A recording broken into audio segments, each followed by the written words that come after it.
the Roman Republic, a name synonymous with power, discipline, and ruthless efficiency. Emerging from the small city-state of Rome, it grew to become one of the most formidable powers in the ancient world. The Republic's rise was not a mere accident of history, but a result of strategic brilliance, relentless ambition, and an unyielding belief in their destiny to rule.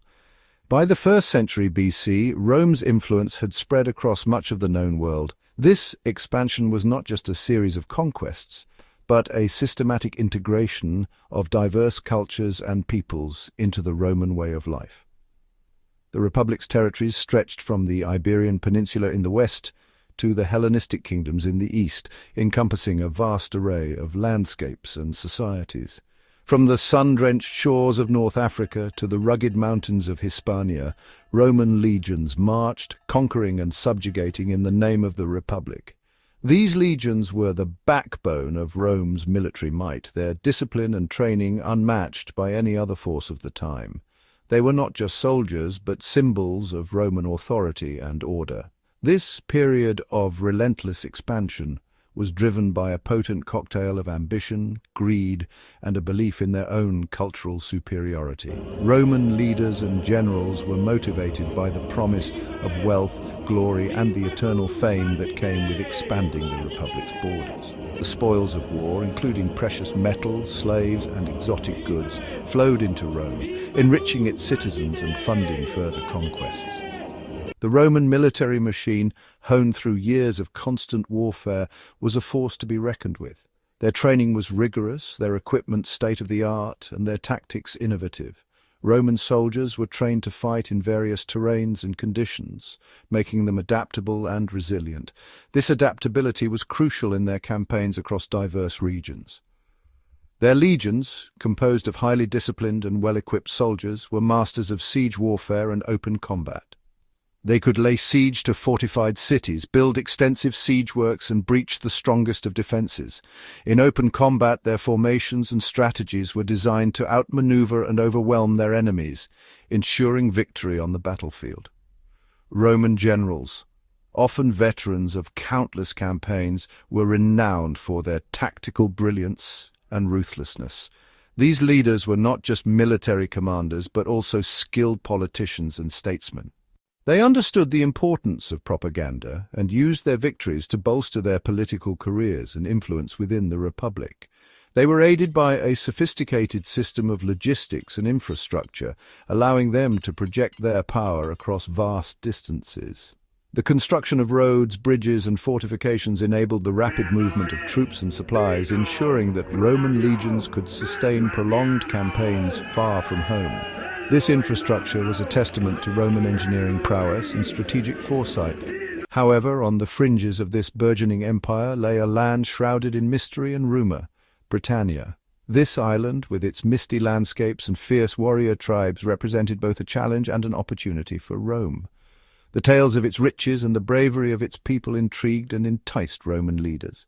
This island nation, separated from the continent by the treacherous waters of the English Channel, was home to fierce warrior tribes and whispered to hold untold riches. The Britons were known for their fierce independence and warrior culture, making them a formidable adversary for any would-be conqueror. The prospect of adding Britannia to the Roman Republic was both daunting and alluring. For years, Britannia had remained beyond Rome's grasp, its people and customs a mystery to the empire's chroniclers and senators.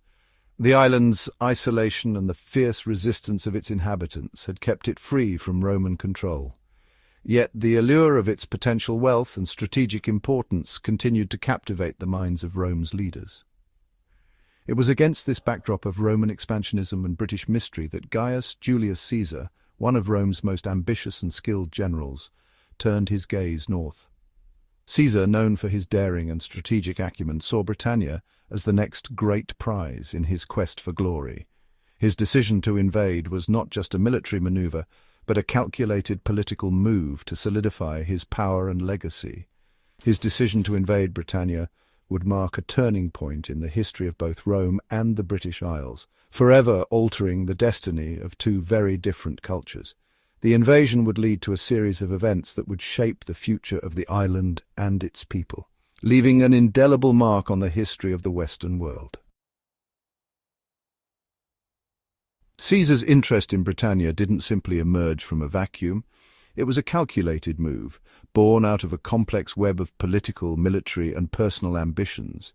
Caesar was not just a general, he was a visionary, always looking for the next opportunity to expand Rome's influence and secure his own legacy.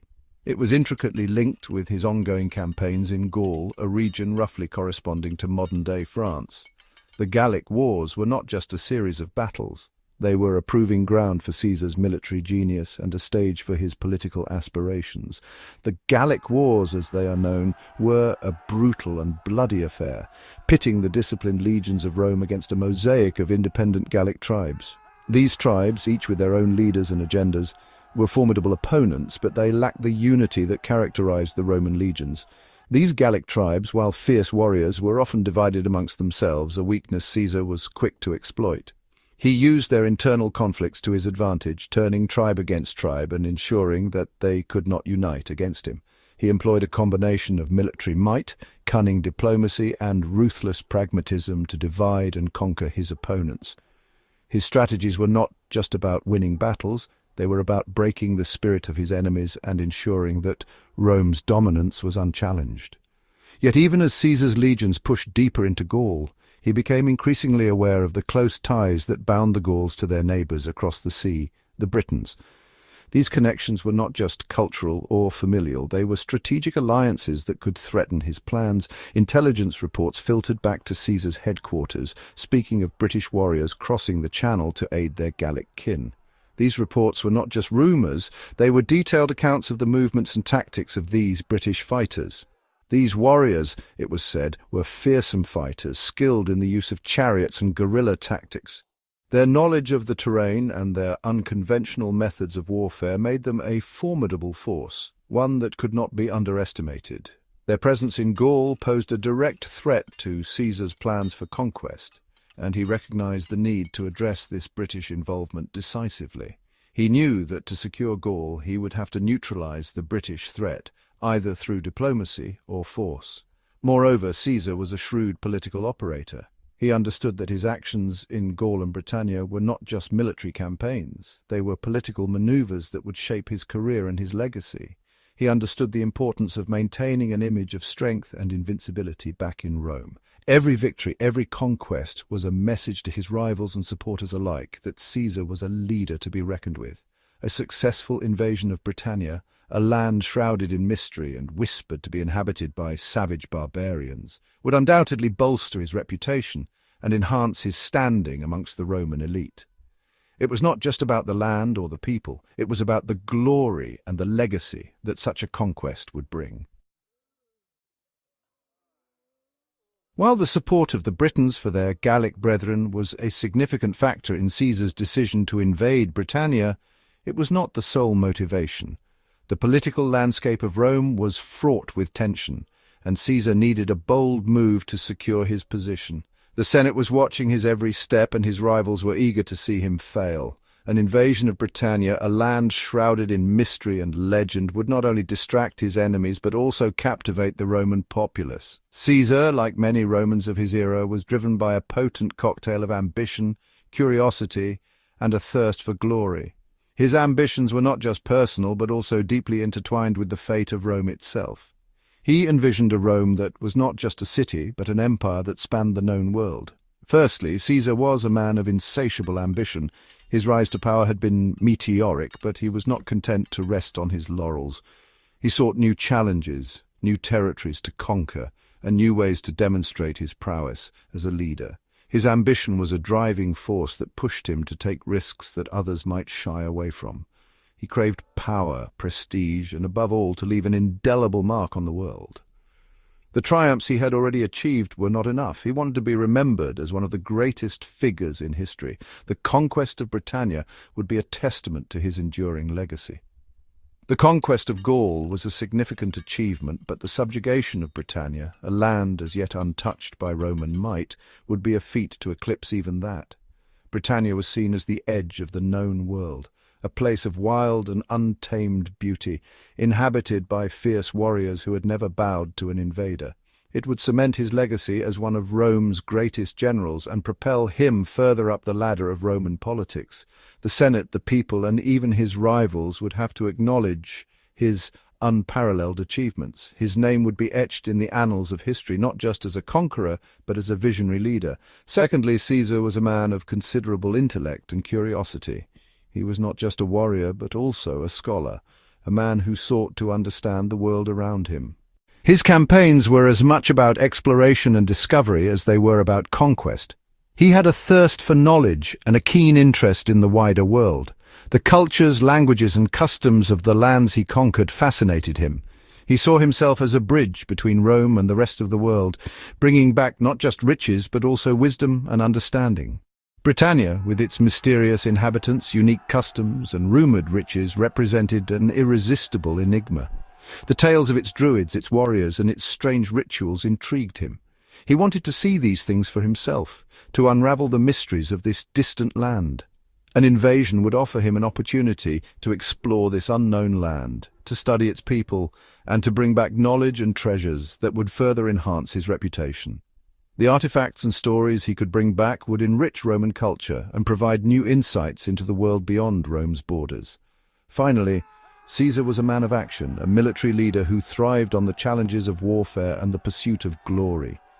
The battlefield was where he felt most alive, where his strategic mind and his courage could shine the brightest.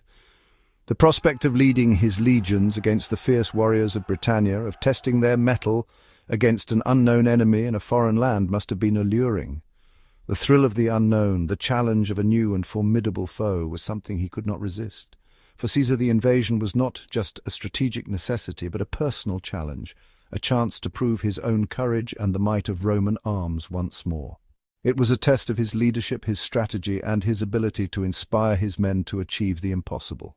It was this complex interplay of political ambition, intellectual curiosity, and personal daring that ultimately drove Caesar to launch his audacious invasion of Britannia. His decision was a blend of calculated strategy and a deep-seated desire to push the boundaries of what was possible, to go beyond the horizon and into the annals of history.